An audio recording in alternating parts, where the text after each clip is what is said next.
Portable TV. Come watch with me. Let's do this now. I'm going to name 3 animals, and I want you to list them for me by which kills more people every year than any other. Ready? Human beings, snakes, mosquitoes. If you guessed snakes, you're wrong. If you guessed human beings, you're also wrong. So here's the order. I'm going to give it to you. Ready? Mosquitoes kill 1 million people every year. Human beings kill 475,000 people every year.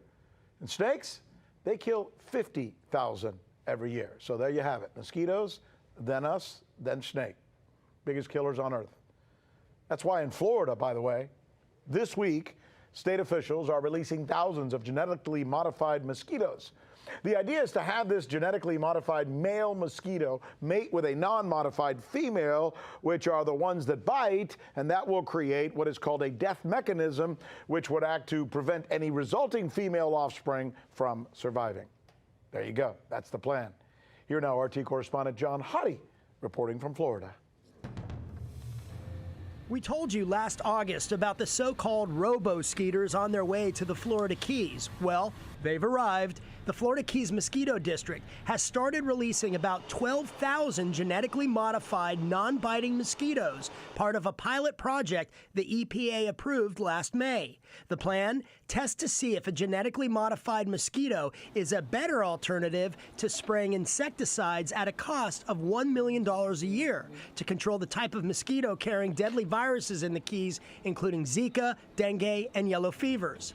A U.S.-owned British-based company called Oxitec created the modified mosquito named OX5034 and describes its project as friendly mosquito technology, explaining that its mosquito has been altered to produce female offspring that die in the larval stage before hatching and growing large enough to bite and spread disease.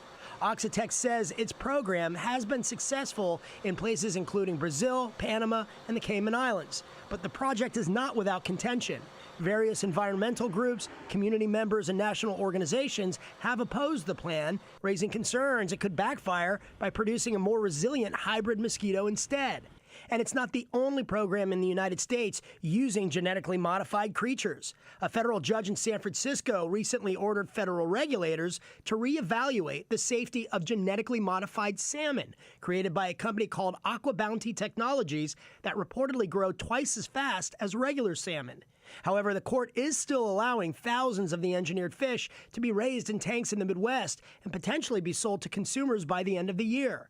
Critics contend federal regulators should take a harder and longer look at the potential ecological risks with releasing genetically modified salmon species into the wild as well. For now, though, the robo-skeeters and super salmon are on the move. For the news with Rick Sanchez, John Huddy. Lionel joins me now to talk about this. I remember, Lionel, you and I grew up with an old margarine commercial that used to go something like this.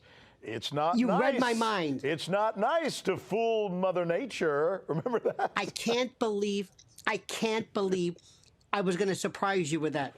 Now, Rick, I am a second generation native Floridian, a Florida cracker, which is a good connotation. Right. And our state gave us the love bug. So when it comes to the balance of nature, I'm not sure. Rick, I'm a trial lawyer and I'm a defense lawyer, and I want to defend the mosquito. What you were talking about, my dear friend, is specieside. There are 3,500 species of mosquitoes in the world right now.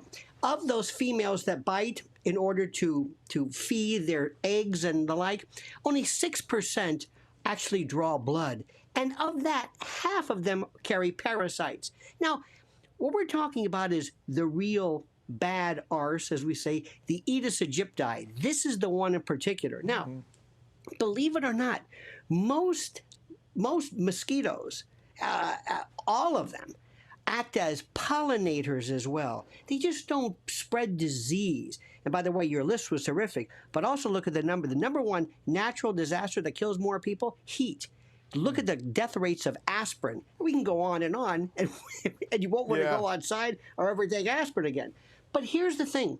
Rick, do you know one of the most important reasons why, and I was surprised when I researched this today, that has kept the 10,000-year rainforest from being completely taken over by mankind, which is really its only threat, is the inhabitability of it because of the mosquito.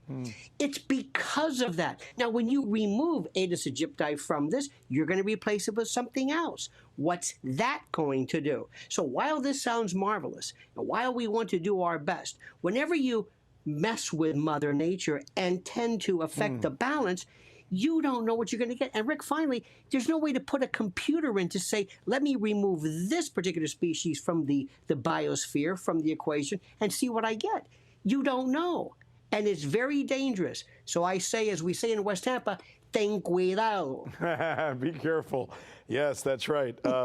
You know, it's funny. We were both thinking about the same thing. You know, it's almost Yes. like intruder beware. And we'll just have to follow this and see where it goes.